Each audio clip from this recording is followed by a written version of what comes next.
I had it. Is it right? You broke your toe while filming a fight scene.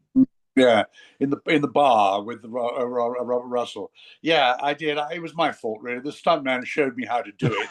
Jump off a table and crash down onto the actor. And I did it right about 5 times. And then on the sixth time, I did it wrong and I broke my toe.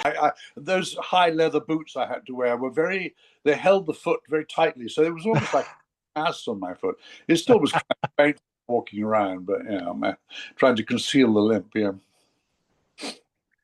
And then a couple of years later, that's a brilliant story.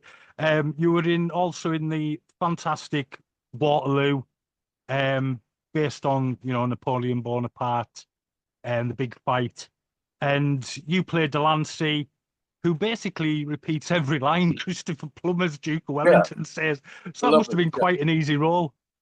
Yes, it was quite, in that sense, it was quite fun, really. It was a long period of time with very little to say, but that was the same for all of us, really, apart from Rod Steiger and Christopher Plummer, really. We all had these little roles, but it was an extraordinary experience, that was. We were in Ukraine, near a town called Uzhgorod, and at that time, of course, Ukraine was part of the USSR. It was and they had spent 2 years preparing the battlefield. It was an American, Russian, Italian co-production, and it was just an enormous movie with tens of thousands of extras and the Red Army, in fact, we had, and it was an extraordinary experience.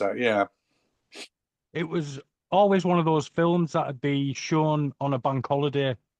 Yeah. Back when I was a kid, so I can always remember it. And yeah, just a great film.